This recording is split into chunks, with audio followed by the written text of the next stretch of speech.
Denzel Washington sat across from Chuck Todd on Meet the Press Sunday morning, supposedly there to discuss his new film about a wrongfully convicted man who spent 20 years in prison. But Chuck Todd had other plans, steering the conversation toward politics with his trademark condescending style. Chuck started with his usual approach. He said, "Denzel, your new film deals with criminal justice reform. Given your celebrity platform, don't you think you have a responsibility to speak out on political issues?" Denzel's eyes narrowed slightly. He said, "I speak through my work, Chuck. I tell stories that matter. That's my contribution." Chuck pressed, that familiar smirk playing on his lips. He said, "But surely someone of your stature should use their voice for more than just entertainment. Don't you think celebrities have an obligation to guide political discourse?" Guide political discourse. Denzel leaned back, studying Chuck. "Like you do? Tell me, Chuck, what exactly have you guided besides ratings?" The studio atmosphere shifted. This wasn't going according to Chuck's plan.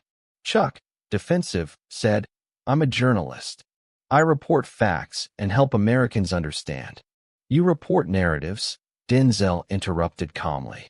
"There's a difference between facts and narratives, Chuck. Facts are truth. Narratives are what you sell as truth." Chuck tried to regain control. He said, "That's a bit cynical, don't you think? The media plays a vital role." "The media used to play a vital role," Denzel corrected. "Now you play games. You create conflict for content. You turn complex issues into sound bites.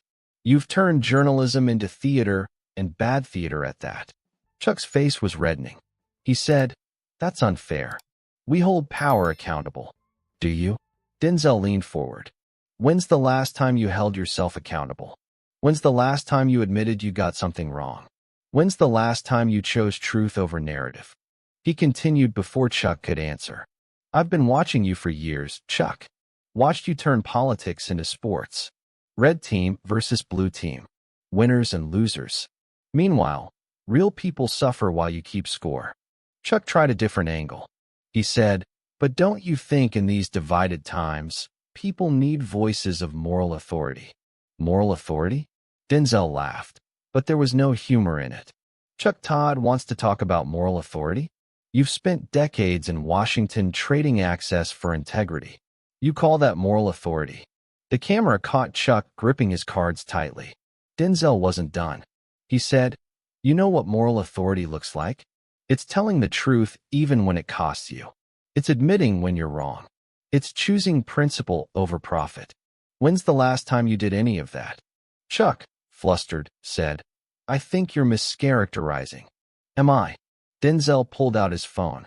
"Should I read your tweets from 2016? 2020? Should I show how many times you got it wrong then moved on without acknowledgement? Should I demonstrate how you manipulate interviews to fit predetermined narratives?" This moment reveals what happens when authentic wisdom confronts manufactured authority. When someone who's lived truth faces someone who packages it for ratings. When real gravity meets artificial gravitas. Chuck tried to pivot. He said, "Let's get back to your film." "No," Denzel said firmly. "You wanted to talk about responsibility. Let's talk about yours. The responsibility you have to inform rather than inflame. To educate rather than agitate. To unite rather than divide. You failed all three." He stood up suddenly, his presence filling the studio. "You sit here every Sunday pretending to be objective while pushing agendas. You bring on guests to create conflict, not clarity. You've turned one of America's most important shows into political entertainment." Chuck stood too, clearly rattled. He said, "That's not true, isn't it?" Denzel walked closer to him. "When's the last time you changed your mind about something on air? When's the last time you admitted uncertainty? When's the last time you chose difficult truth over comfortable narrative?" Chuck was struggling for words. We report all sides." "All sides?" Denzel shook his head. "There aren't always sides, Chuck. Sometimes there's just truth. But truth doesn't rate. Truth doesn't trend. Truth doesn't get you invited to Georgetown cocktail parties." He turned to address the camera directly. "America, this is your media. more interested in drama than truth, more invested in conflict than resolution, more concerned with their access than your interests. Chuck tried to interrupt. He said, "That's conspiracy thinking." "Is it?" Denzel spun back to him. "Then explain why every issue becomes partisan.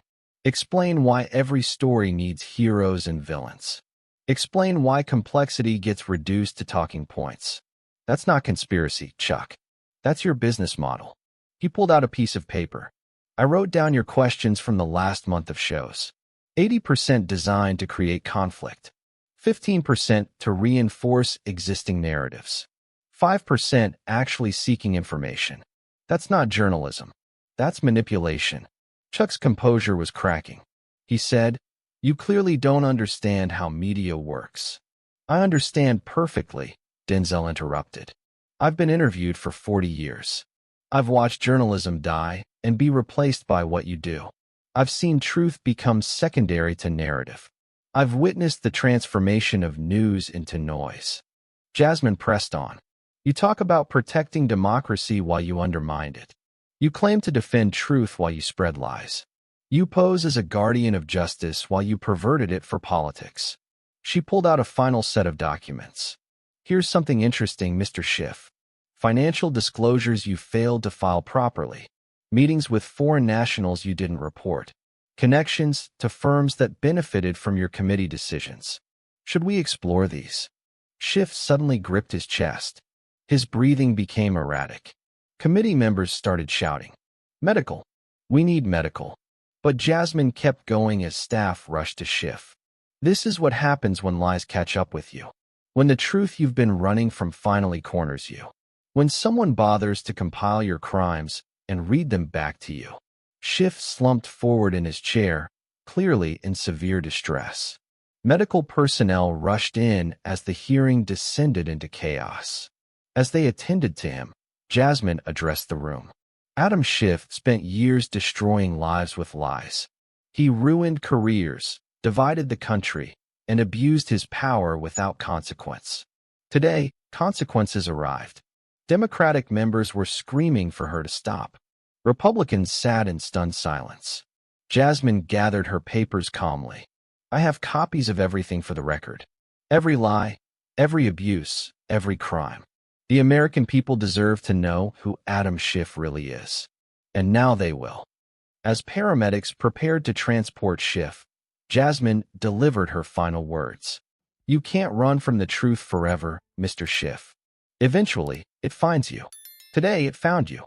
And your body couldn't handle what your conscience ignored for years." The hearing was immediately recessed. Schiff was rushed to the hospital, reportedly suffering from a severe panic attack that mimicked cardiac symptoms. Within minutes, #Crockett Destroys Schiff was trending worldwide. The footage was everywhere, Jasmine's methodical destruction and Schiff's physical collapse. Conservative media hailed it as long overdue accountability. Even some mainstream outlets couldn't ignore the documented evidence Jasmine had presented. Jasmine released her full report online. It was devastating, a comprehensive timeline of Schiff's lies and abuses, all documented with receipts. Legal experts said it could trigger multiple investigations. She posted simply, "Adam Schiff collapsed when confronted with his own actions. Imagine how his victims felt." The truth doesn't care about your committee position. It doesn't care about your media allies. It just is. And today, it was too much for him to bear. Schiff was hospitalized for 3 days. When he returned to Congress, he was a diminished figure. He avoided committees where Jasmine served and declined most media appearances. The incident triggered broader investigations into Schiff's conduct. His subpoena abuse, his FISA warrant knowledge, his financial irregularities, all became subjects of scrutiny. At a press conference, Jasmine was asked if she felt bad about Schiff's collapse.